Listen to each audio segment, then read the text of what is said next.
Welcome to part 2 of creating the Warhol or pop art portrait. What we're going to do in this video is I'm going to show you how to assemble all 4 of your pop art portraits together and submit them to Schoology. So what you first need to do is go to Schoology and you need to download the pop art final Photoshop document. So we're going to do that. I'm going to save that file, and then because I opened it in Firefox, I'm going to come up here and just allow it to open up. When this pops up, go ahead and hit cancel,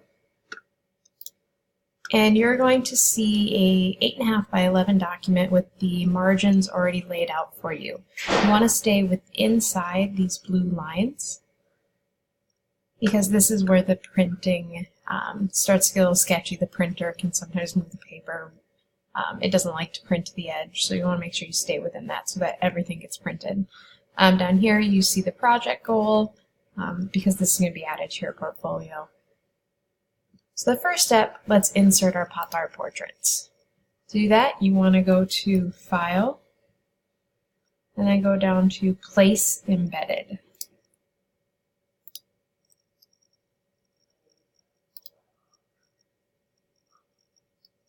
This is going to pop up, and the next thing you will need to do is just find where your portfolio or your Warhol portraits are. They should be saved in the Google Drive. You might have saved them in your desktop, but for me they're sitting in the Google Drive. And as you can see, I have Warhol 1, 2, and 3, and 4. 1 through 3 is saved as a JPEG. 4 was accidentally saved as a Photoshop document. I could reopen that in File, Save As again, save it as a JPEG. Otherwise, I could just roll with it as it is at the moment and save it later. So I'm going to insert that, move it over to the side, hit Return on our keyboard, or you can hit this little commit button up here, either way. File, Place Embedded again, and you're going to do this basically 4 times.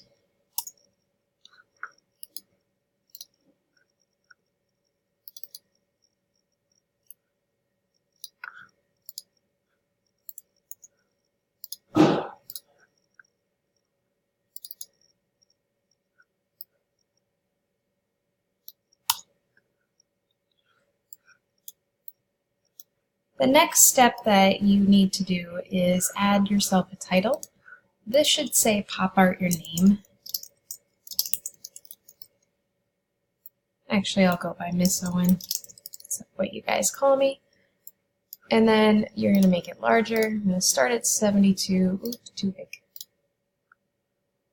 Using my Move tool over here, I can move my words. And why not make them a fun color? I'm going to click on the text color box up here. Double click to open that. It opened this color picker right here. And I could pick through colors like this. Or once I scroll off, you'll see that my mouse becomes the eyedropper tool. And I can actually steal colors that I used in my work. So, move that up. I'm just going to click and drag with the Move tool over all of these and move them up a little further. And the next step, what you're going to do is you're going to, in 2 or 3 sentences, just answer what is pop art to you.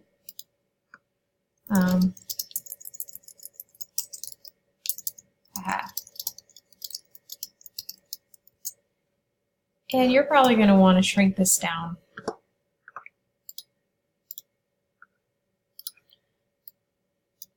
But a cool trick, if you haven't figured it out yet, is if you take the text tool and you click and drag, you can actually create a text box. This allows you to continue typing and it doesn't go over the edge.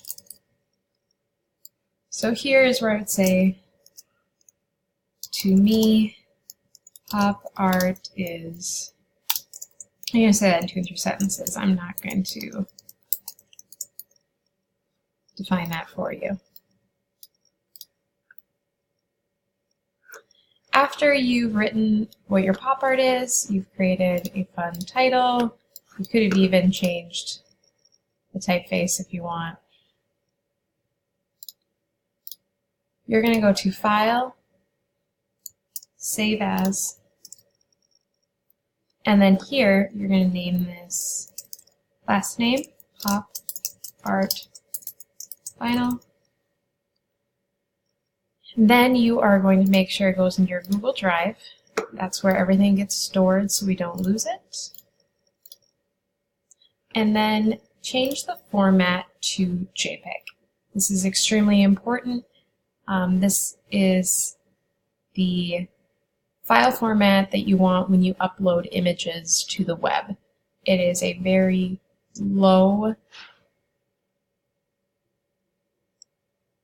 file that works across Firefox, Safari, Google, Schoology, and all social media apps. It's kind of universal, and it doesn't take up a lot of memory or space. So we're going to do that. We're going to hit Save. This is going to pop up. Because we're printing it, it's okay to max out the quality at 12, and then just hit OK. From here, you go back to Firefox, you hit on the Submit button, and you submit your pop art portrait.